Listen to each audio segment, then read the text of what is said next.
Fèlix Gómez, treballo a Àrees com a director de Concepts and Standards. Toni Massanés, director general de la Fundació Alícia. Soc Xavier Pont, fundador de Pastoret de la Segarra. Vanessa Martínez, soy la CEO del Grup Carinsa. Soc Raimon Bagó, director general de Shares Food. Carles Gasol, director de captació de projectes d'Inèdit i partner fundador.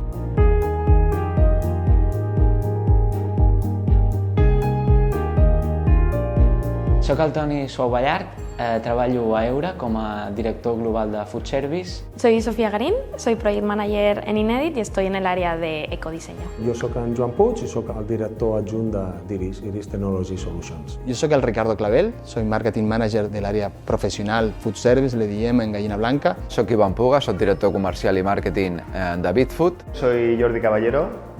Soy el director técnico de Pan de Europastry y también liderando el proyecto del Cereal, que és el Centre d'Innovació d'Europastry. Soc Carola Pont, treballo al Departament d'Innovació de Pastoret.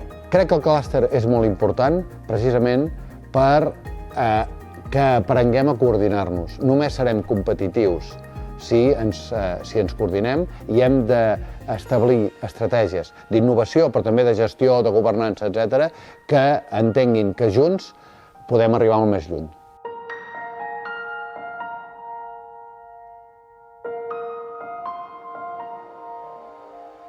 El sector está en una situación en la que realmente está recibiendo críticas, ¿no?, por muchas partes, tanto por parte de clientes, de consumidores, como también de externos. Y creo que es importante que al final estas piezas clave dentro del sector consideren esta visión crítica no como una amenaza, sino como unos aliados para realmente hacer esos cambios e incluso hacer sinergias y colaboraciones que faciliten esta transición hacia la sostenibilidad y hacia la innovación.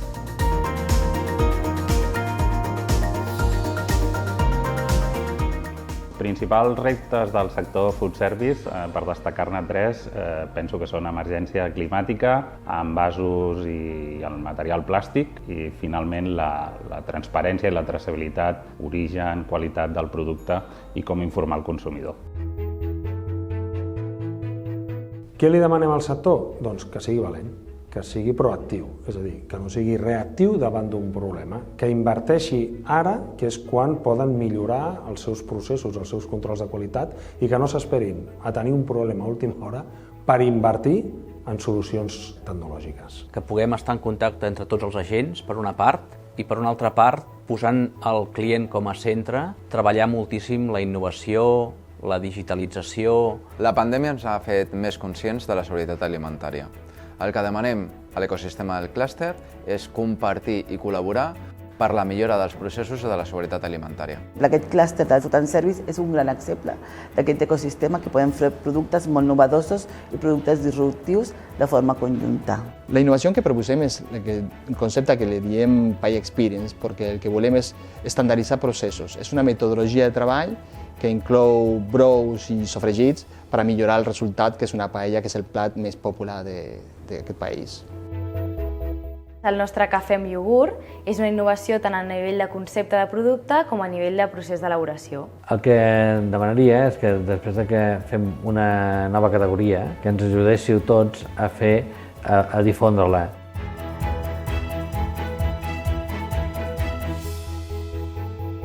Una de les darreres innovacions que hem fet al Grup Carinsa justament aglutina dues de les vessants, que és la nutrició i la salut i la sostenibilitat. Aquest és un envàs biodegradable que es pot menjar per les salses sòlides, pel ketchup, per la mostassa. Va molt alineat en tot el tema d'eliminar plàstics i els envasos comestibles i monodosis.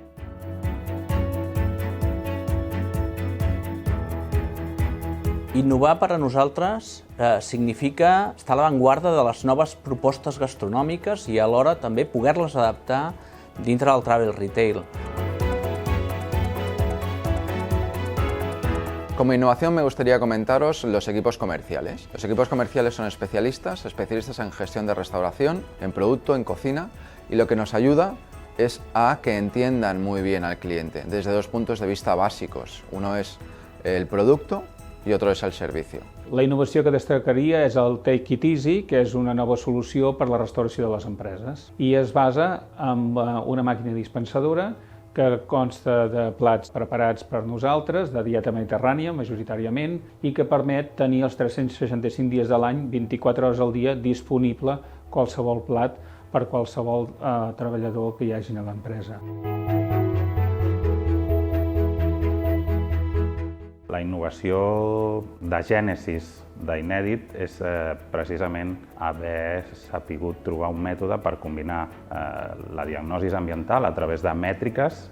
No diem la sostenibilitat és bona o dolenta perquè en sapiguem molt o per la nostra formació, sinó que tenim mètodes per treure indicadors ambientals i després incorporar a l'ecodisseny com un altre mètode per ser propositius i solucionar aquells reptes ambientals que el sector del food service en breu haurà d'afrontar. Si hagués de destacar una sola innovació en els productes que hem llançat aquest any se'm fa difícil, però aleshores sí que almenys te'n destacaria dos. Un seria el nugget, que és de fet a nivell de carn 100% vegetal l'únic nugget del mercat sense gluten, i també destacaria el chorizo, que el chorizo també és un producte únic a nivell de mercat, no hi ha competència, i que també a nivell de testes cegues el consumidor no és capaç de diferenciar-lo amb la carn animal, amb la qual cosa la veritat que molt contents amb aquestes innovacions. Estáis invitados, es vuestra casa el cereal y deseamos y os pedimos que por favor vengáis aquí con nosotros a trabajar cualquier tipo de actividad, no solamente relacionado con el pan y la bollería. Nosotros a día de hoy estamos trabajando con la alta cocina, con montones de cosas, o sea que os invitamos y os ofrecemos nuestra casa para que vengáis y realmente conjuntamente fusionemos tendencias, que es lo que realmente nos va a llevar a la excelencia.